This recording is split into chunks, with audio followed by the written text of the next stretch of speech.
¿Cómo están? ¿Qué tal? Un gusto saludarles. Estamos en Ecuador Inmediato Televisión. Usted lo sabe, ahora el poder de la palabra está con las entrevistas de La Verdad a profundidad. Es necesario buscar esa verdad, es necesario conocerla. Esta vez yo quiero encontrar la verdad en una propuesta que apareció de un momento a otro. Está con nosotros y bienvenido a Carlos Rabascal Salazar. El ingeniero Carlos Rabascal nos va a acompañar a lo largo de este programa para revelar la verdad a profundidad. Bienvenidos, gracias por estar con nosotros. Creo que es momento como para empezar contigo. Carlos, bienvenido, qué gusto saludarle. Como decimos siempre, buenos días, buenas tardes y buenas noches. Sí, bueno, en la red ahora sí ocupas todos los horarios. Tienes todo, ¿no? Tienes todo, y eso es interesante. Y además felicitaciones, Francisco, porque tú te has convertido en un pionero que ha marcado el ritmo de la comunicación en términos de herramientas de comunicación. Primero fuiste el primer medio digital y ahora estás en la televisión a través de los medios digitales. Y eso es fundamental porque se llega a un universo que ya no tiene fronteras. No, sí, que ya no tiene fronteras, ¿no? ya se fue. Ya las fronteras quedaron para los mapas y además se llega a todas las edades. Así que felicitaciones y muchos éxitos. Un saludo a ti y un saludo a toda tu audiencia. Que en este momento es inmensa y grata. A ver, señor. Empiezo por una pregunta con la que vamos a desarrollar todo el programa. Encantado. Es un conversatorio abierto. Carlos Rabascal, ratifícame que tú vas a ser candidato a la presidencia de la República en el 2021. El momento que se escriba la candidatura en el mes de octubre, si no me equivoco, que será ya el cronograma electoral, sí, definitivamente. Estamos trabajando para eso. En este momento soy precandidato a la presidencia de cara al 2021, dentro de una línea que es el progresismo. Y estoy planteando esa unificación del progresismo. Creo que el Ecuador en este momento está viviendo una crisis en todos los niveles y hay que retomar ese rumbo que el Ecuador de un momento a otro lo perdió, pero además, Francisco, hay que fortalecer, estabilizarnos, salir de la crisis, estabilizarnos y comenzar a tener un crecimiento importante con desarrollo, con equidad y con inclusión social. Si es un punto de partida, que sea este. ¿Quién eres? Bueno, Carlos Rabascal. ¿Quién eres? ¿De dónde me sales? ¿Cuál es tu motivo político o tu formación política, Carlos Rabascal? A ver, Carlos Rabascal es un ingeniero comercial de 59 años de edad, graduado en la Universidad Católica de Santiago de Guayaquil. Ejerció el periodismo en temas de programas de opinión, focalizado principalmente en temas económicos, donde la gente me reconoce más, y en temas políticos también. Fueron 15 años donde en esos 15 años me dio la oportunidad de pronto de acercarme más a las necesidades del país y acercarme mucho más a las necesidades de la gente.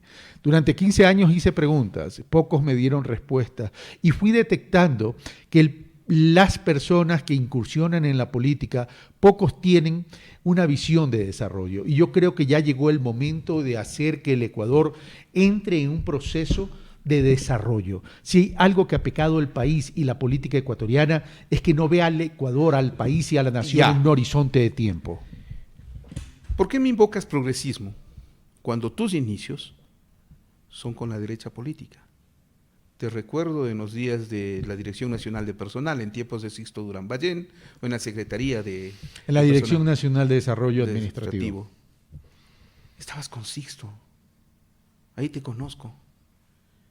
Y de pronto desapareciste, para luego asomar, haciendo opinión pública, sí, y ubicado ya en otro lado. Sí aprecio el paso que das. ¿Por qué me cambiaste de vereda? A ver, yo diría que la vida es una evolución y un aprendizaje. ¿Por qué llegué al gobierno que tú mencionas, al arquitecto Durán Ballén, a quien aprecié mucho? Es porque yo trabajaba, cuando salgo del colegio del San José La Salle, el presidente de la Asociación de Padres de Familias del Colegio San José La Salle era César Durán Ballén, hermano de Sixto Durán Ballén. ¿Estamos hablando de qué año? Estamos hablando del año 79-80, el año lectivo 79-80, ¿verdad? Durán Ballén en ese entonces, candidato. Sixto había Durán perdido Ballén, las elecciones claro. ya. Era la vuelta de la democracia. Era ¿no? la vuelta de la democracia. Y yo trabajaba con su hermano César en la ciudad de Guayaquil. Correcto. ¿Verdad? Entonces hubo esa relación en los arranques y en los inicios. Y cuando llegamos al año 92, yo ya había hecho una carrera profesional y su hermano César me pide que acompañe a su hermano Sixto. Y ahí nace, y por eso tú me vinculas o me identificas en ese arranque, y debo aclarar que estuve casualmente un año en ese gobierno y después me regresé a Guayaquil cuando me doy cuenta de la orientación y de las políticas públicas que se estaba orientando. Pero tú sabías de eso. Tenía 32 años, no digo que no, es que no lo conocía, pero no conocía la dimensión del tema. Por eso, en ese momento... ¿A qué te refieres? A ver, cuando me dices no conocía la dimensión, ¿En qué plano quieres ponerlo? ¿No sabías que era de derecha? No, eso no se trata. Se trata de los impactos de las políticas. En ese momento, de pronto, más me llevaba el cariño y el aprecio por los hermanos Durán Ballén, que todavía no tenía o no había alcanzado yo en ese momento o en aquel momento una madurez política. Pero tienes un roce con Dajij, que era quien realmente conducía el proceso político en el país. El proceso económico. ¿Tú hablas dentro del gobierno? Del gobierno de Durán Ballén. Dentro del gobierno no es que tuve un roce con personas en particular, pero sí me acuerdo que en algunas sesiones de gabinete, yo sí, acuérdate Francisco, que en ese momento se hablaba de las palomas y los halcones. Y de los halcones. Recuerdo. ¿Verdad? Bueno, esa división siempre se da. Y había un conflicto en ese momento, porque había un gabinete un poco dividido hacia una orientación muy de derecha en sus políticas económicas y otra orientación que era más de carácter social. Cuando el 3 de septiembre de 1992 se toman las medidas económicas que iba desde el tema del incremento de los combustibles, etcétera, etcétera, etcétera, ahí yo tomo la decisión. Yo aquí no me encuentro, con todo el respeto para el arquitecto Durán Ballén, por cierto, yo aquí no me encuentro cómodo y me retiro y regreso a Guayaquil. Desapareces de la política, no se te vuelve a ver, se te comienza a escuchar en algún momento en una de las radios guayaquileñas, hasta ahí estaríamos, digamos, ubicando a Carlos Rabascal. Sí. Estamos hablando de los 90s y principios de los 2000. Correcto, sí, estamos hablando del año 2004, si no me equivoco. Ya. Y ahí es cuando surge la presencia de Rafael Correa. Pero si mal no me equivoco, tú ya te enfrentaste con Correa con mucha anticipación. Veo que has hecho la tarea. Claro, o sea, leo el libro El Séptimo Rafael y encuentro en ese libro que Carlos Rabascal fue compañero de Rafael Correa, de colegio. No solo de colegio. Y de universidad. Sí. Y cuando llegan a la universidad se enfrentan en candidaturas distintas. Tú pierdes las elecciones frente a Rafael Correa. En la Federación de Estudiantes de la Universidad Católica. A ver. Entonces era en ese momento el enfrentamiento derecha-izquierda, derecha-progresismo. Lo practicaba y lo predicaba Rafael Correa frente a Carlos Rabascal. A ver, déjame ponerte en antecedentes. Con Rafael Correa nosotros tenemos una vida de coincidencias, primero de barrio, luego de escuela y colegio, y luego la universidad. Cuando yo fui presidente de la Asociación de Estudiantes del Colegio San José La Salle, Rafael Correa me sucede. Y en la universidad éramos parte de la misma lista realmente, la famosa lista 1 que se nominaba en la Facultad de Economía y Administración en la Universidad Católica de Guayaquil.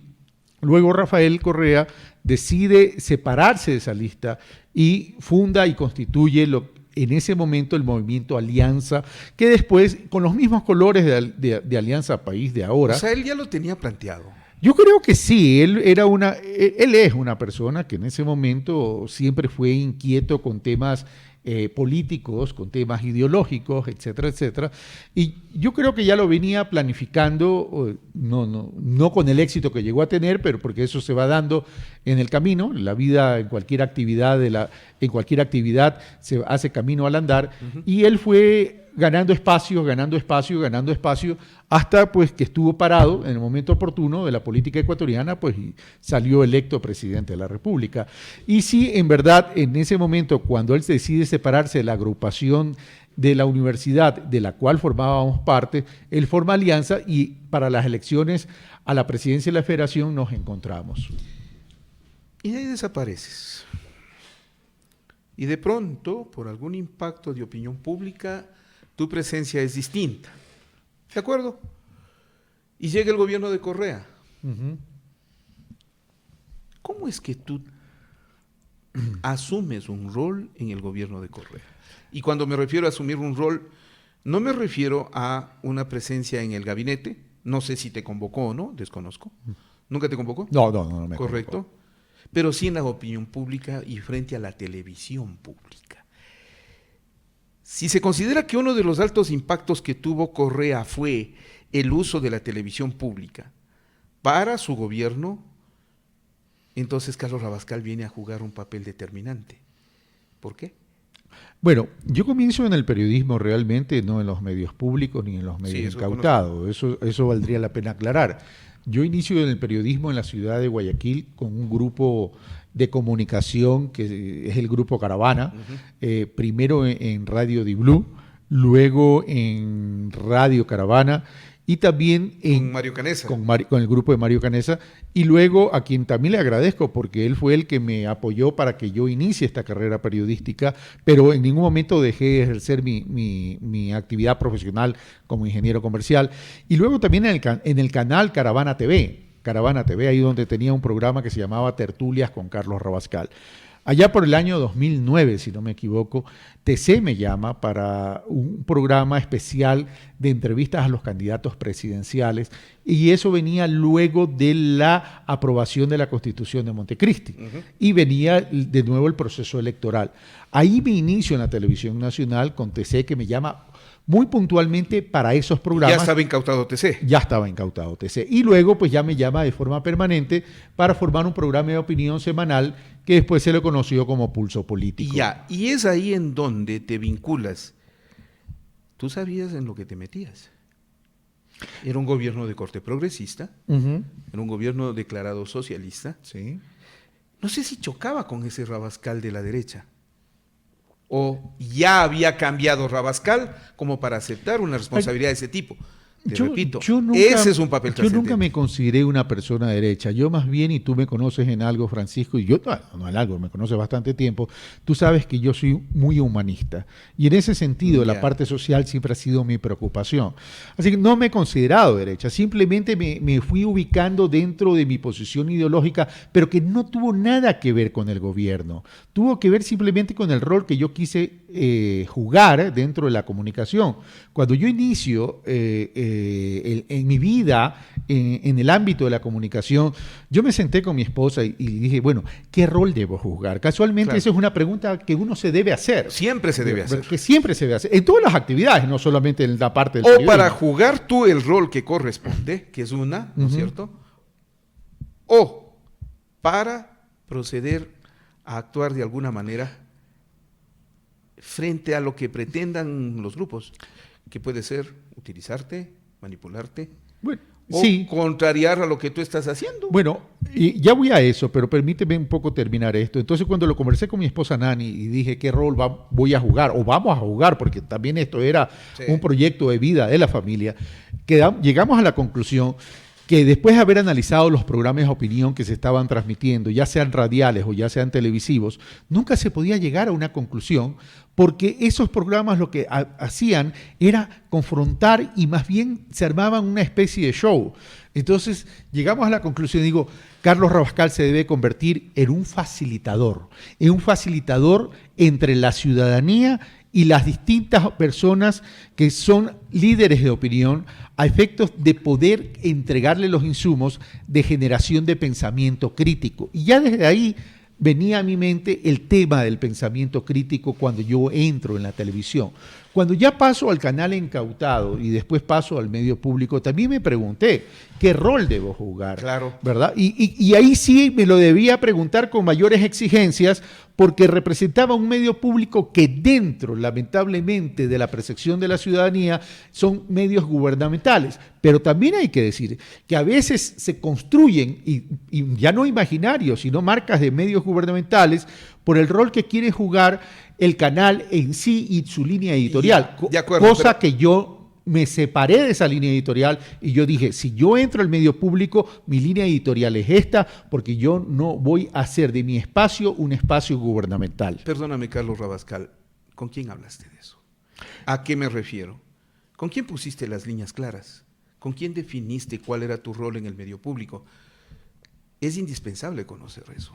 Sí, no, y te lo puedo mencionar, porque el que me contrató en esa época era el gerente del medio público, que era Diego Tobar. Él fue el que me contrató, y yo con él llegué a esos acuerdos. Es decir, yo tengo una línea editorial y el país necesita más pensamiento, y yo no venía, y lo dije con estas palabras, yo no soy cheerleader de nadie. Así que mis programas se mantienen en mi estilo y en mi línea. ¿Le dijiste a Rafael Correa algún momento ese tipo de concepto que estabas desarrollando?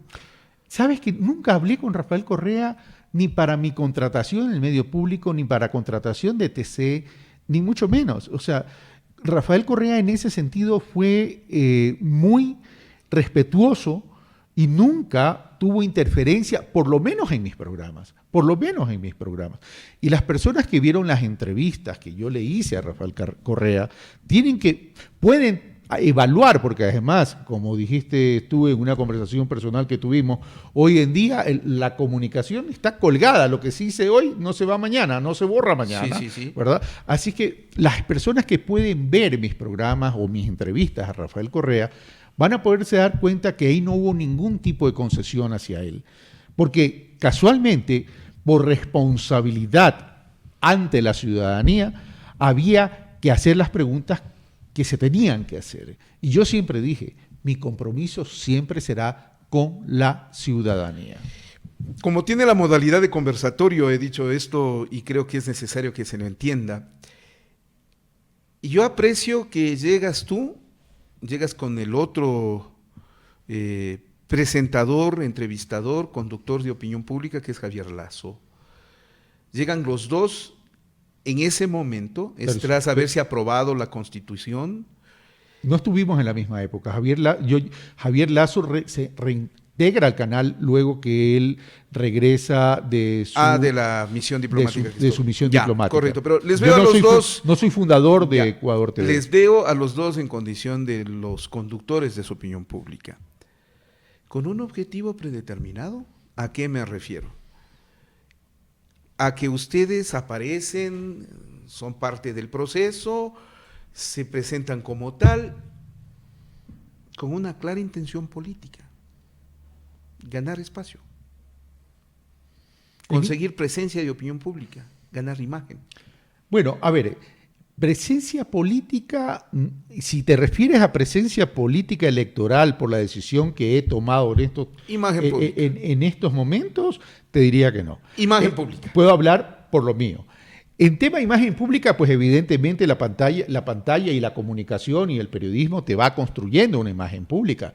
El tema no es que construyas imagen pública la construyes de todas las actividades. Uh-huh.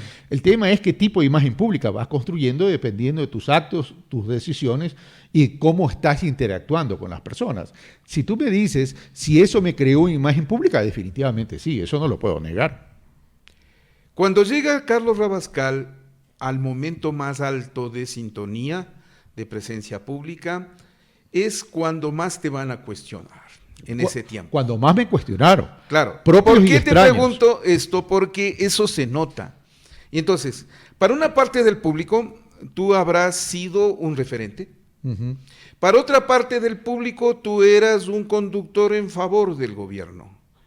Y para otra parte del público, tú eras un conductor que no demostraba objetividad, positividad, y la crítica fue también por ese lado. Y entonces, ¿por qué va la crítica? Por dos temas. Uno, ¿cuánto hablaste en favor del gobierno de Correa? ¿Y cuánto callaste en favor del gobierno de Rafael Correa? Con el antecedente que tenemos de un Correa que ya tuvo su pasado político contigo y tú con Rafael Correa. Enfrentados los dos, ¿cuánto hablaste, cuánto callaste? Carlos Rabascal. A ver, si es cuestión de poner los indicadores, yo quiero recordarle a la ciudadanía en función del periodismo que yo hice. Yo hice un periodismo plural, hice un periodismo que cuando invitaba a actores de la derecha y de la izquierda, cada uno me atacaba, con los famosos trolls incluso. Es decir, si invitaba a un Patricio Donoso, si invitaba a un Mauricio Pozo, si invitaba a alguien de la derecha, los de la izquierda me atacaban. Si yo invitaba a la izquierda, me decían simplemente vendido.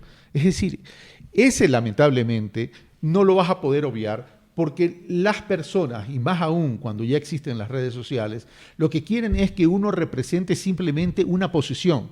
Y tú no puedes representar una posición cuando tienes que hacer un periodismo plural. Tú lo has hecho, Francisco. Tú aquí has tenido actores de distintas ideologías, de distintas posiciones, que no necesariamente coinciden con la tuya, pero lo haces, y lo haces por responsabilidad. Porque el plantear las distintas visiones, los distintos insumos, las diferentes ideologías, enriquece el debate. Y desde ese punto de vista, yo no creo que ni callé, y cuando hice análisis crítico, lo hice con responsabilidad y con respeto. Yo me acuerdo las entrevistas con Rafael Correa, que le decía, cuando todavía no había la reforma educativa, en el sentido es, ¿cuántos PhD tenemos en las universidades? ¿Qué tipo de educadores tenemos en la educación? Y fue luego de eso, no digo que porque yo se lo haya mencionado antes de la reforma, él haya tomado esa decisión. Lo que digo es, yo ya iba dando a conocer y compartiendo con la audiencia cuál era mi visión de desarrollo del país. Como cuando también le dije el tema de lo delicado que era el problema fronterizo con Colombia, y él me decía en aquel momento, me dice, pero eso es un problema de Colombia. Y yo le dije, no, señor presidente, eso no es un problema con Colombia tan solo, o de Colombia tan solo, porque cuando el incendio te llega a tu casa, es responsabilidad también nuestra actuar. Aquello. Genera de alguna manera mucha controversia el que tú, de muchas formas, te hayas mostrado frente a Correa, te hayas mostrado contra Correa, te hayas mostrado a favor de Correa, te hayas mostrado objetivo frente a Correa. Y digo, ¿cuánto pesó en la relación entre los dos? ¿Se volvió enemigo tuyo Rafael Correa? No, ¿Se volvió nunca. Partidario tuyo Rafael Correa? Nunca. ¿Se volvió cercano, se volvió distante? Eso también pesa, Carlos Rabascal. Puede pesar en y pesa en este tipo de profesión. Sí, no, definitivamente. Puede pesar en la construcción de imaginarios, ¿no? Porque el mundo es de percepciones. Pero, a ver, con Rafael Correa siempre nos hemos respetado independientemente que coincidamos o discrepemos. Nos hemos respetado, porque siempre nos hemos tratado desde niños y jóvenes con ese respeto y ese aprecio. Yo me acuerdo que cuando él aspiraba a ser presidente de la Asociación de Estudiantes del colegio, él iba a mi casa a pedirme consejo, porque soy 2 años mayor y en esa edad se nota. Y ese respeto se fue construyendo a lo largo del tiempo. Y cuando hubo la división en la universidad, también lo tratamos con respeto, independientemente de las discrepancias. Pero no con el gobierno. Y cuando digo no con el gobierno es porque ahí ya los roles son distintos, y no solo son distintos, sino que marcan una especie de línea de diferencia. El Rafael Correa, que muchas veces hasta se molestó de tus cuestionantes, en otras los aceptó. El Rafael Correa que gobernaba basado y sustentado en su imagen que se proyectaba a través de las entrevistas. Correa era experto en manejar comunicación. ¿Fuiste tú uno de esos parámetros principales? Espera, ¿son esos parámetros principales los que tú le diste a Rafael Correa o Rafael Correa te los ganó a ti en las entrevistas? Mira, yo creo que eso... A ver, entrevistar a Rafael Correa, y tú también los has entrevistado. Siempre es un reto. Es un reto, porque nadie puede negar que Rafael es un gran comunicador y un generador de contenido impresionante. Ir a hacer una entrevista con Rafael Correa No es cuestión de irse a sentar frente a una pantalla o frente a un micrófono y hacer preguntas. No, tú vas a debatir con Rafael Correa y vas a debatir y dentro de ese debate incluso vas a cuestionar ciertas posiciones que puede tener. Por ejemplo, cuando yo le decía y le hablaba sobre el tema de la dolarización, yo le hablaba que la dolarización hay que sostenerla, pero que el mantener la dolarización con base en la deuda puede traer ciertos riesgos. Y en algún momento me acuerdo que él me dijo, porque él maneja mucho la ironía con respeto, por cierto, que yo no me quejo de eso porque ya depende del carácter, de la personalidad de cada uno, de cómo querer enfrentar a alguien que tienes de interlocutor con respeto, pero contenido y con creatividad. Él me miraba y se me sonreía porque él tiene una sonrisa irónica y me dice, es que usted es ingeniero comercial y yo soy economista. Y yo le respondí así automáticamente, le respondí, claro, es que nosotros los ingenieros comerciales aterrizamos lo que ustedes los economistas pasan sobrevolando. Esa discusión.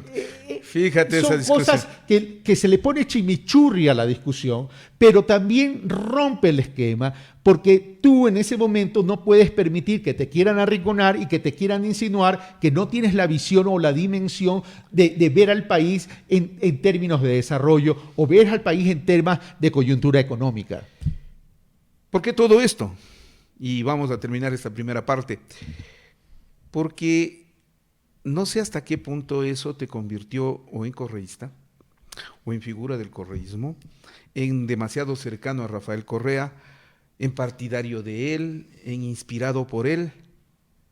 ¿Cómo hiciste con esa imagen del correísmo? Porque ahora esa imagen de correísmo es un cuasi delito en el Ecuador. Verás que con eso se han sustentado algunos juicios, se llevan adelante algunas causas, se persigue a las personas, se persigue el pensamiento. Eso está pasando con ello. Mira, yo te decía en algún momento que cuando uno entrevistaba a la ala derecha te decían traidor, y cuando entrevistabas a la ala izquierda te decían gobiernista. Eso no lo vas a poder evitar. Y si uno comienza a hacer caso a esas críticas, te vas a quedar inmovilizado. Y yo no soy persona que se quede inmovilizado. A mí mis padres en la formación, cuando yo nací sin una pierna, me dijeron, mira, hijo, la vida es como una Y. O te acomplejas y te pones a llorar, o sales adelante. Yo no dejo que nada ni nadie me distraiga de mis objetivos. Y hoy, independientemente que me digan, de derecha, de izquierda, amigo de Correa, que no tengo por qué negar a mis amigos. No debe negarlo. Nunca debes negar a un amigo. Mi objetivo es el Ecuador. Porque estoy viendo que el Ecuador se lo está destrozando. Porque estoy viendo que el Estado de Derecho está dejando de existir. Porque estoy viendo que los espacios de violencia, confrontación y descalificación son tan fuertes que nos tienen distraídos para tomarlos en las manos las soluciones a los problemas estructurales de la patria: inequidad, pobreza, desempleo, defender y proteger la dolarización. La comunicación se presta para muchas cosas, pero si hay algo que en estos últimos días me ha indignado, es que nos quieran decir que hay que darle un agradecimiento a aquellos que tomaron la decisión por la dolarización. Imagínate vos. Cuando al que hay que rendir el verdadero homenaje es a las víctimas que son nuestros hermanos ciudadanos que quebraron, que se les tomaron los dineros, que se tuvieron que ir a España y que durante 10 años sostuvieron la economía del país. Esos son los verdaderos héroes. Ese es el punto. A ver, con eso termino. Eso es parte del discurso de un Rafael Correa conocido. Eso es parte del discurso que implantó Rafael Correa. El reconocimiento a los migrantes, la crítica frontal y directa a quienes manejaron la economía de mala manera, al punto de quebrarle al Ecuador. ¿Estás heredando todo ese discurso, Carlos Rabascal? A ver, es que las coincidencias no son herencias, mi querido Francisco. Ya, correcto. El hecho que primero, que las ideas no son propiedad de nadie. Por eso existen las ideologías. Porque las ideologías no es otra cosa que el pensamiento desde una óptica donde aglutina a varias personas que coinciden con esa ideología. Pero decir que uno hereda No, ojalá más bien que no heredemos un país destrozado al 100%. Ojalá, Francisco. Vamos a continuar en un momento. Quiero agradecer la presencia de Carlos Rabascal Salazar con nosotros en el programa de El Poder de la Palabra, la verdad a profundidad. Le quiero pedir su apoyo, le quiero pedir el crowdfunding que nos respalda. Gracias por ello. Volvemos en un momento.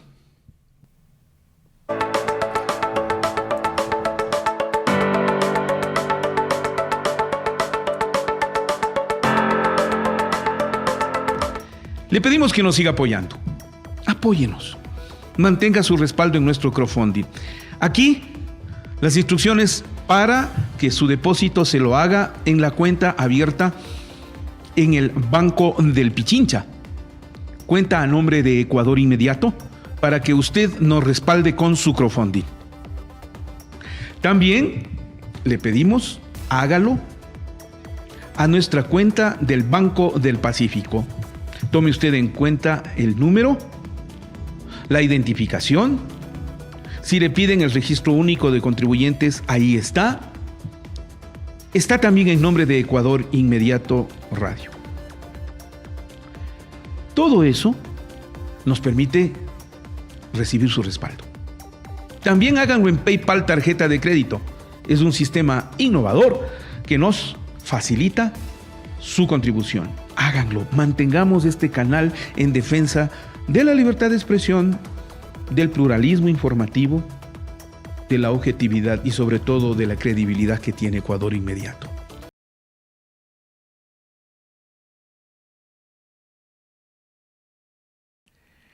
Bueno, gracias por estar con nosotros y gracias por compartir este crowdfunding. Estamos con Carlos Rabascal Salazar. Y el tema es las verdades en la candidatura de Carlos Rabascal. Como presentador de televisión, como entrevistador, conductor en la televisión pública, Carlos Rabascal se ganó una imagen hasta llegar a las elecciones del 2017, en la cual, siguiendo su estilo, con un prestigio ya ganado, le toca enfrentar el caso de Lenín Moreno. Y cuando digo el caso de Lenín Moreno, hablo concretamente de dos momentos. El primero en lo más álgido de la campaña. Es el momento más crítico, más duro. Y el otro, el inicio del gobierno con Lenín Moreno. Me vas a dar dos datos importantes, Carlos Rabascal. Volvemos. Uno, ¿qué pasó en la campaña electoral para elegir a Lenín Moreno? Y dos, ¿qué pasa cuando el presidente de la República se posiciona como el nuevo mandatario y te toca asumir a ti un rol? Dale, Carlos Rabascal. A ver, en el tema de la campaña propiamente dicho, yo no conozco los detalles porque yo no he estado en ninguna campaña. ¿Lograste la entrevista? Pero sí, lo entrevisté. A ver, eso es un tema sí, tremendamente señor, yo sé lo que estoy preguntando. Es un tema tremendamente interesante porque dentro de ese proceso hay dos instancias. Una entrevista que le hice cuando él regresa y ya había aceptado la candidatura, ya era oficial su candidatura, y el otro momento fue el día de las elecciones. El día de las elecciones que transmitimos, si no me equivoco, fue en la segunda vuelta fue en abril del año 2017. Sí, señor. Cuando yo le hago la entrevista a Lenín Moreno, al candidato antes de las elecciones, yo hice la entrevista en base a las preguntas que había que hacer. Y enfocándolo sobre todo a temas que al país le interesan. Porque al país no le interesa que le hables bonito. Al país le interesa es que le plantees soluciones concretas y prácticas. Y yo focalicé y concentré mi entrevista en dos temas. Un tema tenía que ver con la famosa carta que él había enviado a su organización política, donde ya se podía delinear una visión completamente distinta a lo que estaba pasando con esa organización política y con la visión del gobierno nacional en función de la estructura política ecuatoriana. Y la otra la enfoqué al tema de la economía. Pero, ¿qué es lo que pasó? Pasó que no hubo las respuestas adecuadas de parte del candidato en relación a los temas económicos y en relación a algo que hoy se está discutiendo y que en ese momento ningún otro medio de comunicación y ningún otro entrevistador lo preguntó, que es si ese gobierno, en caso de ganar, llevaría al Ecuador a la Alianza del Pacífico. Esa entrevista puede ser denominada como clarificadora para lo incalificable. No fue nada. He visto la entrevista. No fue nada. Ni tú tuviste la dureza para enfrentar a alguien que te estaba hablando y solo te hablaba. Ni el presidente Moreno tuvo la claridad suficiente para expresar sus conceptos. Bastante vacía la entrevista, créeme. Pero no te extrañe. La mía también es bastante vacía. La que yo le hago justo en ese tiempo como candidato. A ver, uno hace las preguntas. Sí, señor. Ya depende también de la fortaleza de las respuestas para poder enriquecer la entrevista. Y veo que tú compartes también esa misma inquietud conmigo. Y termina siendo frustrante, no te digo que no. Ahora, eso seguramente construyó una percepción en la audiencia, pero en los cercanos al gobierno, incluso hay muchas críticas hacia mí porque dicen que yo he maltratado en ese momento al candidato. Que no le favoreciste. Que no le favorecí. No tengo por qué favorecer. Yo tenía que hacer las preguntas que tenía que hacer. Es más, hay un correo electrónico que sale entre todos esos Wikileaks de un familiar de hoy presidente Moreno en que hace una crítica sobre la entrevista que yo le hice que dice que lo he maltratado. La otra es cuando ya había que declararle ganador. Bueno, eso... Porque a ese momento no estaba claro, porque a ese momento no había terminado el proceso del contagio total y no se tenía con precisión si era o no era el triunfador. Además, no te olvides de la denuncia del fraude por parte de Guillermo Lasso, pesaba mucho en ese momento en el ámbito político nacional. ¿Cómo lo enfrentas? Creo, y me refiero al movimiento, construyó una estrategia basada en el fraude electoral incluso antes de las elecciones, ¿verdad? En el momento que yo estoy transmitiendo en vivo y en directo el proceso electoral, luego de las 5 de la tarde, se designó en canales comerciales como presidente de la República a Guillermo Lasso cuando todavía no habían información oficial. Pero por otro lado, había otra, en base a Exit Poll, esto es bueno que lo recordemos, en base al Exit Poll se lo estaba designando presidente de la República. El Exit Poll que estaba manejando los medios públicos, en cambio decían otra cosa. Cuando yo veo la diferencia entre una encuesta y otra de los Exit Poll, que era de 10 puntos, yo no es que me fui por la designación de presidente de la República, Lenín Moreno, en contra de lo que decían los canales comerciales. Yo lo que decía, señores, habiendo esta diferencia de 10 puntos entre un Exit Poll y otro Exit Poll, lo que tenemos que esperar es el conteo de los resultados oficiales a efecto de poder designar oficialmente a un presidente. Pero yo mantuve mi equilibrio, mi responsabilidad ante esos hechos. Ya. Lo que me valió amenazas de muerte, entre paréntesis. Por eso te preguntaba, porque prácticamente fue aceptar el resultado. Y digo, aceptar el resultado es, en términos oficiales, esta es la proclamación, y no en términos de encuesta, y no en términos de Exit Poll, que no eran válidos, pero lamentablemente en ese momento la verdad era otra. La verdad era otra por los imaginarios que se construyen. Y Correcto. en ese sentido es lo que tenemos que rescatar, la seriedad de la política. Porque lamentablemente a través de las redes sociales a veces se quiere construir verdades que no son tales verdades. Entonces, y uno tiene que comenzar a creer en la institucionalidad. Ahora, recuerda que ese proceso electoral, después, a posteriori, vinieron organismos internacionales, señores, vamos a contar todo. Ah, no, que yo quiero que cuenten el 10%. Abra el 10%. Ah, no, que yo quiero que cuenten el 20%. Abra el 20%. Ah, que yo quiero que cuenten todo. Contemos todos. Ese es el punto. Contemos todos. Es en ese momento. A tal punto que Jaime Nebot le dice a Guillermo Lazo, presenten las actas. Bueno, ahí hay una bronca entre los dos que es inevitable. Me estoy refiriendo a datos históricos. Desde hace rato están en una bronca entre los dos, que es una disputa notoria además. Posesionado Lenín Moreno. Esa es la segunda etapa. Posesionado Lenín Moreno el 24 de mayo del 2017, señor, casi de inmediato te llaman a que seas parte de una comisión anticorrupción. El Frente. Exacto. Era el inicio de una estrategia para atacar a Rafael Correa, para acusarle de corrupción. Llaman y constituyen ese frente. Y tú aceptas. Siendo periodista no debías haber aceptado, pero lo haces. Y creo que el resultado de eso sí es, visto desde la opinión pública, visto del otro lado, altamente negativo para ti. ¿Por qué te integraste a ese frente? A ver, no sé ¿Por qué le hiciste caso a Lenín Moreno? No sé si altamente negativo para mí. Recuerda que ese frente solo tuvo una vigencia de 6 meses, no tuvo más. Con un informe realmente sí, no, a ver, crítico. Pero vamos a lo siguiente. A mí no me llaman. A mí me proponen vía redes sociales. Y yo no había aceptado. Y estaba pasando el tiempo. Y yo no había aceptado.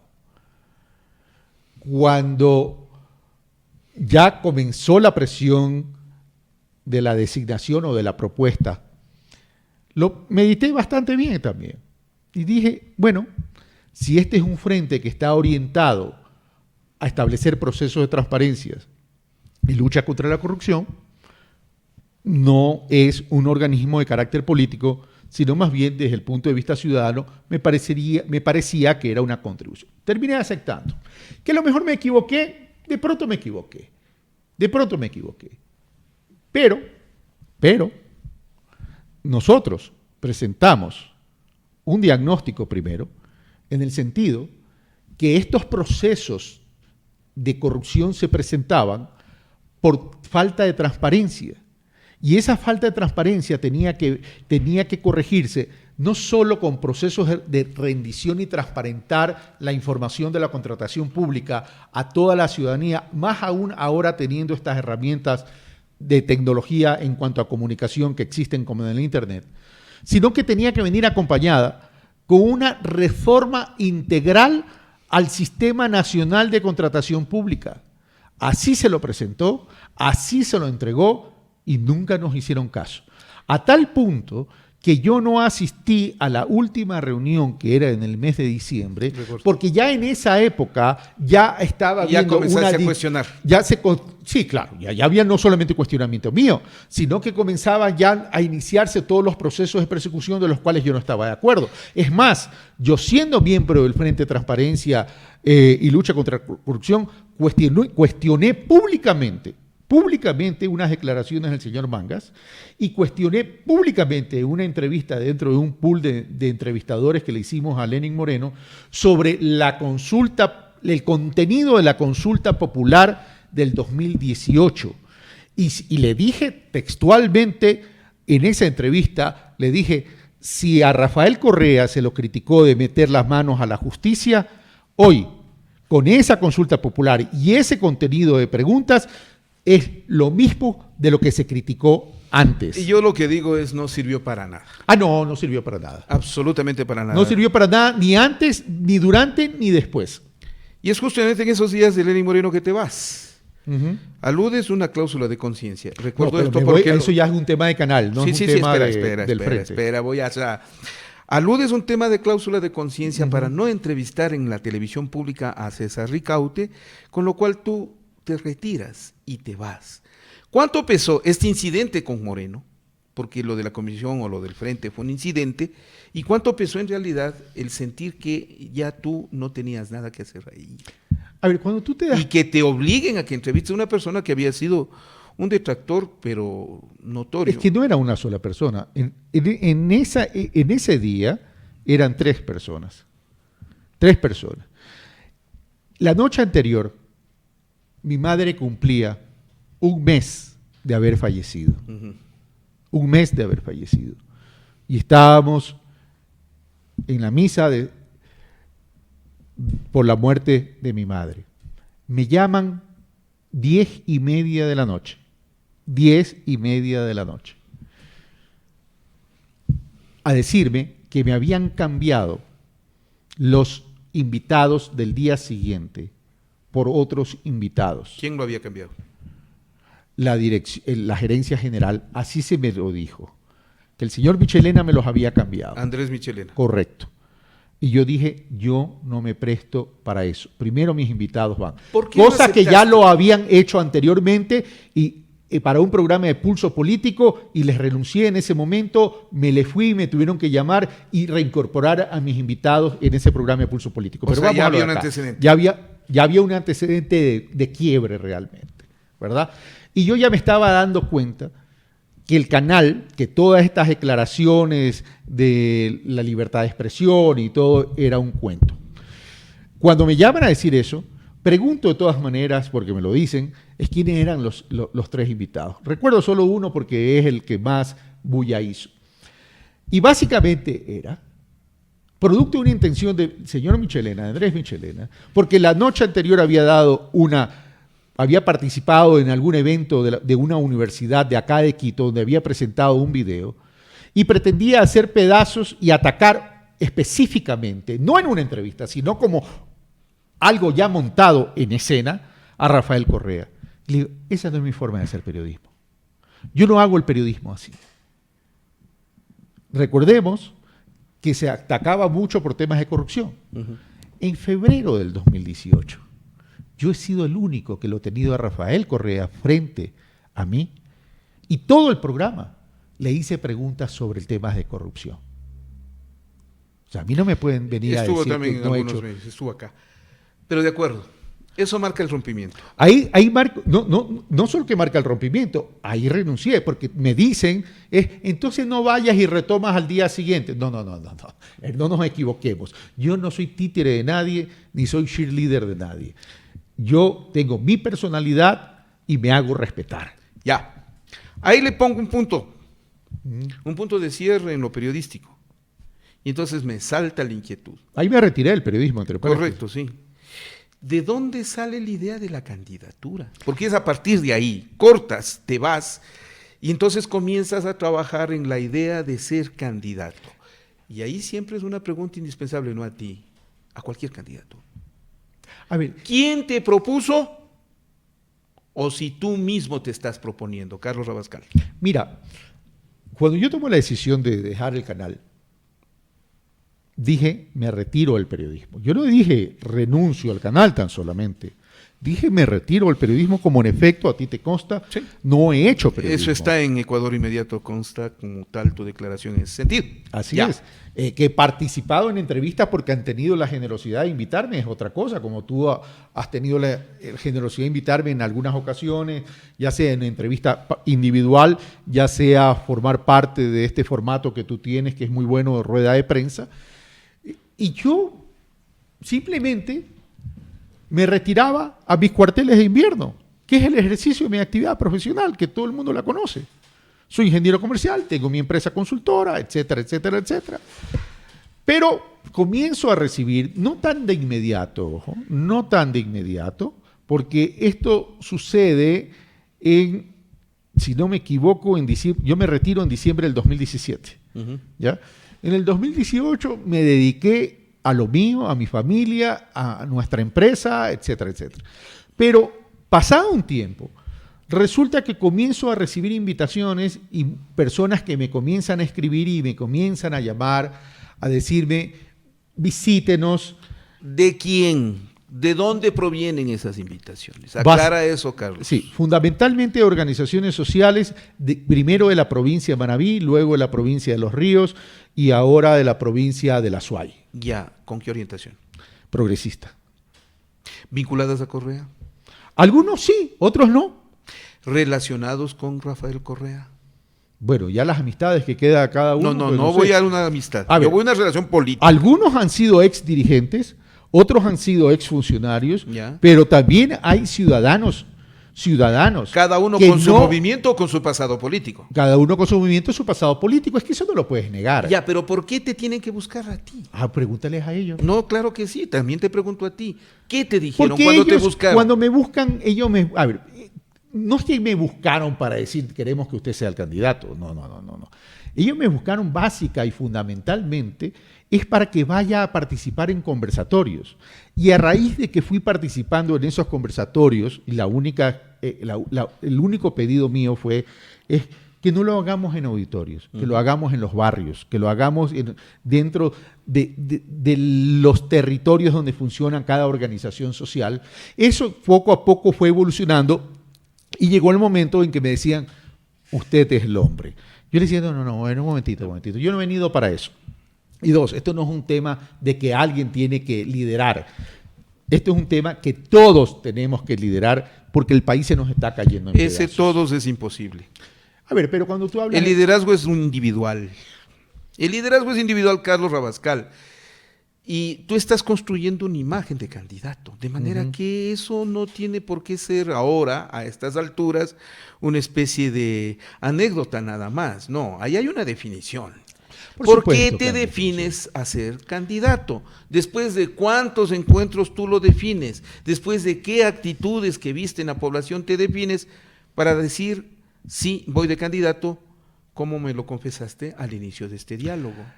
Yo creo que habrán pasado 6 meses. Yo entiendo que los liderazgos son individuales, pero aquí la clave es sumar liderazgos también. Porque ¿cuál es el problema, por ejemplo, de un proyecto político? Y se lo ha vivido.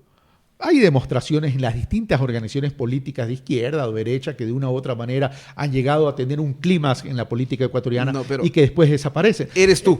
No, pero déjame ponerte en antecedente. Como buena tertulia, permíteme un poco ponerlo en antecedente. No, te voy a exigir. No, sí, está bien que me exijas. Te voy a exigir, perfecto. Dale. Y si no te respondo, exígemelo y házmelo ver. Pero, a ver, yo no quiero líderes funcionales. Yo quiero líderes que movilicen y transformen cada territorio. Porque a la hora del té, el presidente está en Quito, pero se requiere de líderes que movilicen y transformen cada territorio. Y yo dije, sí, voy a asumir, perfecto, y lo asumo después de 6 meses cuando fui por primera vez. Y dije, sí. Y hay algo que a mí me cambia el chip para poder aceptar. Porque evidentemente esto no es una decisión unilateral, pues tú tienes que consultarlo con tu familia. Mis hijos ya están grandes, viven en el exterior. Pero el último recorrido que hice, mi esposa pidió acompañarme, porque ya habíamos hablado si tomábamos la decisión o no tomábamos la decisión. Y ya de regreso ella me dice, cuando uno le ve el rostro a la necesidad, vale la pena. Correcto. ¿Por qué progresista? ¿Por qué no de frente correísta? ¿Por qué no de frente como... Algunos se quieren y se pueden considerar, equivocadamente o no, como herederos de Rafael Correa? Eso sería una equivocación. ¿Eres un heredero de Rafael Correa? No. ¿Cómo te consideras? No he visto el testamento. Me refiero políticamente hablando. No, ya que no puede, ya que en este momento la ley se lo impide, alguien tiene que hacerlo. ¿Te estás aprovechando de eso, Carlos Rabascal? No, mira, a ver, primero, el progresismo va más allá de los partidos políticos y las organizaciones políticas. Uno de los grandes pecados que ha tenido el Ecuador es asignar a una persona un modelo, una visión y una ideología. Yeah. Eso termina por no ser sostenible en el tiempo. Aquí lo que hay que armar ya es un proyecto de país. ¿Y por qué el progresismo? Porque el progresismo se centra en el ser humano. ¿Por qué? Porque la derecha está viendo a la economía ecuatoriana como un balance. Quienes administran la economía en el Ecuador parece que fueran financistas privados. Y la economía tiene que ver con una visión mucho más allá. Tiene que ver con una visión de desarrollo. Tiene que ver con una visión donde el ser humano es el fin. ¿Cómo se lo ha discutido durante los últimos años? Y está en la Constitución de la República del Ecuador. Pero allá tenemos que apuntar a asegurar y garantizar los derechos universales y los bienes universales, educación, salud pública, acceso a vivienda, desarrollo con equidad territorial. Detente que ahí. entre paréntesis eso quedó debiendo el gobierno anterior y lo introdujo en la Constitución de Montecristi, pero no le paró bola. ¿Qué vas a hacer tú en términos de gobernante? ¿Qué plan de gobierno vas a escoger? ¿Vas a continuar con la revolución ciudadana? ¿Te vas a ampliar? ¿Vas a eliminar muchos de los planteamientos? ¿Y con qué tipo de gente, políticamente hablando, te vas a juntar para hacer esto que se llama tendencia del progresismo?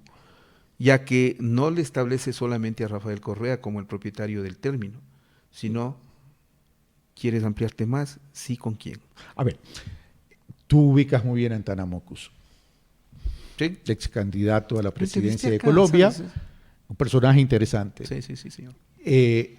Exalcalde de Bogotá, con grandes impactos positivos en Bogotá, y él tiene un pensamiento y una frase: hay que construir sobre lo construido. Y ese es el problema que no hemos tenido en el Ecuador. No destruir lo que... No destruir lo construido. ¿Qué es lo que está pasando ahora? ¿Qué es lo que está pasando ahora? Construyamos sobre lo construido, corrijamos lo que se ha hecho mal o está débil y hagamos lo que no se ha podido hacer, porque el desarrollo de un país es permanente y continuo. Por ejemplo, el desarrollo con equidad territorial, mi querido Francisco. Necesario. Es necesario. Nuestra ruralidad está olvidada. No podemos seguir teniendo la misma estructura territorial que ahora. Tenemos que darles autonomías, autonomía para que la planificación provenga de los territorios. Por eso yo he dicho, en caso que este proyecto tenga éxito y yo sea la persona que lidere y eventualmente gane, yo gobernaría desde los territorios y desde la ciudadanía. ¿Vas a fundar movimiento? No nos da para estas elecciones, pero sí sería importante establecer dentro de un proyecto político ciudadano de cara al desarrollo del país, que exista una verdadera organización donde se debata esto. Porque las organizaciones políticas, los partidos políticos en el Ecuador no valen para nada. ¿Dónde hay un plan de desarrollo? ¿Dónde está el debate a partir de los partidos políticos? Y hasta los inscriben ante notaría en el momento de la candidatura. Requisito, no por debate y conciencia. Ahora anda, oblígales a que cumplan. A ver, no vas a poder construir movimiento. Para estas elecciones, no. Ya, no vas a construir movimiento. ¿Con quién te vas? Con la ciudadanía. Y digo, espérame. Si los votos no están tan solo en las organizaciones. En este momento, a ver, si que quieres, revisemos encuestas. Vale. En encuestas tú no apareces. Obvio que no aparezco. Ya. Si te vas con el progresismo, sería de pensar con la centroizquierda. Con la derecha no vas a ir. No. Ya. La centroizquierda. ¿Qué parámetros te abre? No sé si vas con la socialdemocracia. Izquierda democrática. No. ¿Por qué no? Ah, si tienes conversaciones, sería interesante saberlo. No tengo conversaciones con ellos todavía, pero ¿por qué no? Ya. Abiertamente, te vas con el correísmo y la pregunta es, ¿qué espacio tienes en el correísmo? Yo le preguntaría al revés. Yo no tengo que pedir un espacio en el correísmo, porque nunca he sido miembro del partido. ¿Qué? ¿Te esperas que te llamen? No, a ver, es que ese es el tema. A ver, si tú quieres construir pilares estructurales y fundamentales, no caigamos en el error de esperar la bendición de alguien. A mí no me tiene que ungir una persona o dos personas o tres personas o una estructura. Si el día de mañana yo sigo en este camino, el que me tiene que ungir es aquella persona que le estoy hablando en este momento, o aquellas personas que les estoy hablando en este momento. De acuerdo, pero para espera. que me conozcan y sepan cuál es mi visión, porque de esa manera lo he construido y de esa manera voy a llegar. Ya, pero espera, ahí vale la pena consultar. Que para eso necesitas una estructura política. Y tú no la tienes en este momento, Carlos Rabascal. Mi querido amigo, los momentos políticos y la forma de hacer política han cambiado tremendamente. Estoy de acuerdo, pero la ley no ha cambiado. Podrá haber cambiado la circunstancia política. Pero eso es para la inscripción, eso es para la inscripción. Es lo que te estoy preguntando. No para el crecimiento, no para el forjamiento. No te preocupes, eso se da como un proceso y tienes tú que saber dirigirlo. Debes tener una estrategia para hacerlo. Ya, políticamente hablando, sí, creo en el movimiento. Pero te estoy preguntando también en términos legales. No te puedes lanzar como candidato porque tú quieres y sin movimiento, sin partido, sin agrupación. No, tú tienes que tener esa base, tienes que tener esa estructura Tengo que tener para proceder. Un vehículo político para poder inscribir. ¿Y eso lo está estás claro. construyendo, sí o no? Estamos en conversaciones. Va con grupos políticos afines, va con grupos políticos establecidos dentro de la centroizquierda, independiente de lo que sería Rafael Correa. ¿Por qué te pregunto esto? Porque hacia allá apuntan todos los dardos. A menos que me tengas una respuesta distinta, para todos tienes que salir del grupo del correísmo. Que yo tengo que salir del grupo del correísmo. No, tienes que salir como candidato desde el grupo del correísmo entonces. Si yo estoy planteando la unidad del progresismo, no podemos negar a los otros. A ninguno, ni siquiera a Compromiso Social, que hoy es la organización política de Rafael Correa. No te veo junto con el MPD. A ver. No te veo. No, es tan simple hablas como con es. Unión Popular. Claro, el MPD y Unidad Popular son dos partidos reconocidos legalmente en el país. Que el uno sea reciclaje del otro es otra cosa. No me veo yo tampoco. Ya, correcto. Te veo entonces en ese lado, porque son las dos tendencias de la izquierda marcadas, ¿no? Sí, pero también en los unos y en los otros. Pero también hay una socialdemocracia interesante. Hay el socialismo también como tal. ¿O no te acercarías al Partido Socialista? ¿De cuál socialismo estamos hablando? Estamos hablando del Partido Socialista legalmente reconocido, listas 17 frente a Amplio. Ya. Bueno, que hay que hablar. Pero lo que yo no voy a permitir es que se quiera utilizar a las personas con fines de carácter político y lamentablemente en los hechos de octubre ahí se evidenció un estilo de utilizar y menospreciar y discriminar a las personas simplemente por el poder. Yo no planteo la lucha por el poder, yo planteo el servicio desde el poder, que es distinto. ¿Te acercas al movimiento indígena? Hay que conversar con todos, hay que conversar con todos aquellos que tengamos. Ese conversar con todos me sabe a demasiado general. A ver, si hay que conversar con el señor Issa, se conversará con el señor Issa. Pero si hay que conversar con los pueblos y nacionalidades indígenas, hay que conversar con los pueblos y nacionalidades indígenas. Así como estoy diciendo que tiene que nacer desde y por la ciudadanía también es el pueblo indígena, el pueblo y las nacionalidades indígenas, que no necesariamente sus representantes recogen todos esos anhelos. O sea, hay que conversar con ellos también.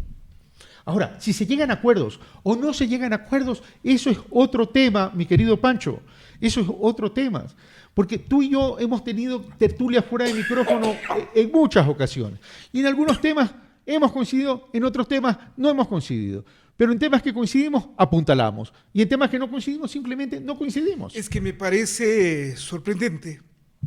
Tome esa agüita, mi querido Pancho. Así también me da un respiro usted que me tiene ahí como buen tenista de izquierda a derecha. A ver, Carlos Rabascal. Si me regalan otro vaso de agua, les voy a agradecer. Encantado, por favor, con gusto. A ver, Carlos Rabascal. Si no tienes definido un grupo político, no tienes estructura. Que no significa que no lo estamos definiendo. No estoy diciendo eso. No tienes estructura todavía. ¿Cómo te atreves a lanzarte candidato a la presidencia y a la presidencia? O sea, le pusiste a la vara muy alta, ¿no? Ah, claro. Bueno, ¿por qué? ¿Cómo así? A ver, vamos por partes. ¿Quién te designó? ¿Quién te propuso? ¿Por qué quieres ser candidato? Eso que no hay estructura también habría que analizar. En su momento lo vamos a conversar. No es el momento. Recién fue una semana que yo comuniqué. Estoy yendo el 24 y el 25 de este mes a la ciudad de Cuenca, en la provincia de La Suay, donde el colectivo Surgentes va a tener 9 provincias, más una de Manabí, 10 provincias, donde van a brindar el apoyo no solo a Carlos Rabascal, es a este planteamiento. Es que el problema es que seguimos queriendo hacerlo tradicional y en la política hay que romper los paradigmas, mi querido amigo. Y estoy de acuerdo. A ver, y en ese sentido... Hay un cantautor mexicano, Fernando Delgadillo, que solamente le voy a cambiar una frase porque una parte de ella me parece que puede herir susceptibilidades. Cuando al necio se le señala la luna, tan solo ven el dedo de quien se la señaló. Hay que comenzar a cambiar la forma de hacer política. No discuto, y a mí me da la impresión de que exactamente invocando ese cambio es lo que estás haciendo. Correcto. Es decir, más bien forzando a que se te acepte como candidato. No, mira. Logrando que se te acepte como candidato. Mira, mi prioridad ni siquiera está en febrero o en abril del 2021, que evidentemente vamos a participar. Es la semilla que vamos a sembrar. formar una nueva pedagogía de hacer política, porque ya llegó la hora en que debemos decir que no podemos sustituir el debate serio, responsable y profundo por el insulto, el odio, la persecución y la descalificación. No, eso ya es gravísimo. O sea, eso va más allá del partido, va más allá del vehículo político. Eso llegará en su momento, Pancho. No quieras leer el final de la novela antes de comenzar a leer el prólogo. Es que me da la impresión de que tú estás forzando a eso. Es decir, te lanzas de candidato y esperas que te aprueben. Puede ser interesante, no lo discuto. ¿Por qué? Porque es un cambio en la modalidad política. El Estado como tal tiene toda una división de conceptos que hasta este momento no se habían dado. Uh-huh. Una de ellas es establecer la idea, crear la necesidad y aparecer como la solución. En términos de marketing eso da resultado, al menos en este último tiempo sí, y se demuestra de que eso, desde crear una tendencia hasta lograr un seguimiento, podría lograrse. Bueno, hay que ver qué tan buena calidad es la semilla para ir forjando todo eso. Exactamente, pero ese es el punto también además que voy a discutirlo. Sí, está bien. Y Carlos Rabascal, sí es un cambio notorio de cuando empezamos esta entrevista en que tú te juntas con la derecha y ahora te veo proyectado con el progresismo. No le voy a definir como izquierda o centroizquierda. El progresismo va más allá. Sí, te acepto que sí, en realidad hay mucha gente que sin ser de izquierda está con la tendencia progresista. Uh-huh. Vas a aprovecharte de ese espacio, vas a usar ese espacio, vas a tomarte ese espacio. Que a el este espacio momento, del progresismo, dice claro, tú. sí, señor, que a este momento no tiene un líder evidente. A ver, no es que lo voy a aprovechar ni me lo voy a tomar. No en lo sentido dije de en términos pertenencia. negativos. Sí, no, yo sé, pero nos están escuchando y nos están viendo y para evitar malas interpretaciones o malas percepciones, lo que voy a hacer es caminar en ese andarivel, caminar en ese sendero e invitar, como lo he hecho, a las personas para que se sumen y formar ese proyecto político ciudadano de cara al desarrollo del país. Sí, si es en esos términos que lo estás diciendo, sí, Francisco. Correcto. Vamos terminando, Carlos Rabascal. Y yo que esperaba el ceviche. No sabía que me habían invitado a un ceviche. A ver, Carlos Rabascal, vamos terminando. Primero, ¿no resignarás candidatura presidencial? ¿No qué? No resignarás candidatura presidencial. O presidente o nada. Yo, a ver, y en esto te lo voy a poner muy claro porque ya lo he dicho Sí, y no me voy a contradecir de lo que ya he dicho. Vengo a plantear la unificación del progresismo. Si en ese planteamiento de la unificación yo estoy en mejores condiciones, bienvenido sea. Pero pueden haber otros. Así que no me resigno ni me aterrizo exclusivamente a que soy yo o soy yo. No. ¿Serás parte de la tendencia? Si Rafael Correa, después de todos los antecedentes que hemos hablado, te llama y habla contigo, ¿estás esperando el llamado de Rafael Correa? Yo creo que ni él ni yo estamos esperando los llamados. Algún momento, evidentemente, vamos a conversar. Eso es obvio y evidente. Él representa un sector del progresismo bastante fuerte. Sería absurdo decir que no hay que conversar. Pero no es cuestión de quién llama primero, es cuestión de la conversación. Él es Carlos Rabascal Salazar y estas son sus verdades sobre su candidatura. Queden claro, va a ser candidato. Queden claro, está tras la carrera electoral y queden claro que está formando un movimiento con una tendencia del progresismo a su favor, con el fin de constituir esto que es las elecciones al 2021 y la toma del poder en el Ecuador. ¿Tú terminas? Decirle a nuestros hermanos y hermanas ecuatorianas, en algún momento escuché a un periodista en Guayaquil decir: cualquiera se puede lanzar a la presidencia de la República hoy en día.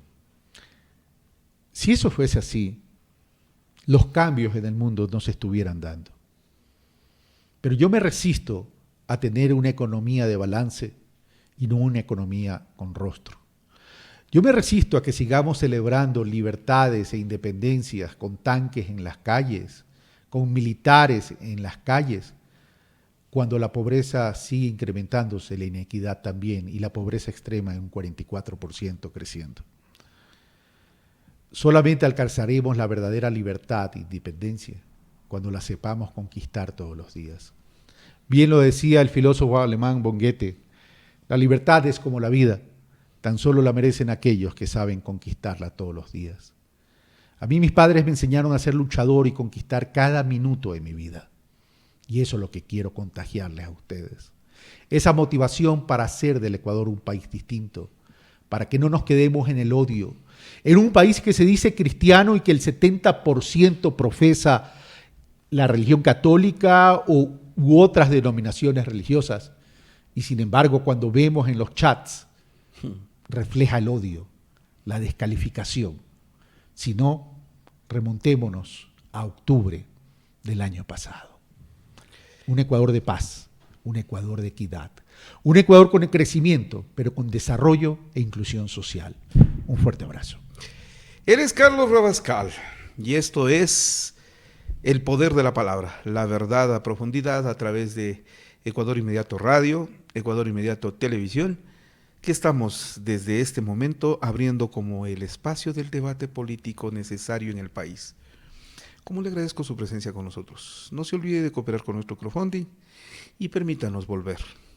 Es todo cuanto cabe informar. Gracias por preferirnos. Buenos días, buenas tardes, buenas noches. Felicidades, Ecuador.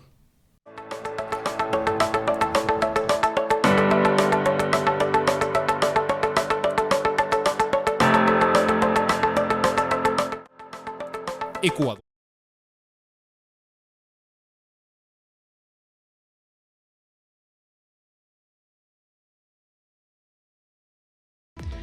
Le pedimos que nos siga apoyando. Apóyenos. Mantenga su respaldo en nuestro crowdfunding. Aquí, las instrucciones para que su depósito se lo haga en la cuenta abierta en el Banco del Pichincha. Cuenta a nombre de Ecuador Inmediato para que usted nos respalde con su crowdfunding. También le pedimos, hágalo a nuestra cuenta del Banco del Pacífico. Tome usted en cuenta el número, la identificación. Si le piden el registro único de contribuyentes, ahí está. Está también en nombre de Ecuador Inmediato Radio. Todo eso nos permite recibir su respaldo. También háganlo en PayPal tarjeta de crédito. Es un sistema innovador que nos facilita su contribución. Háganlo, mantengamos este canal en defensa de la libertad de expresión, del pluralismo informativo, de la objetividad y sobre todo de la credibilidad que tiene Ecuador Inmediato.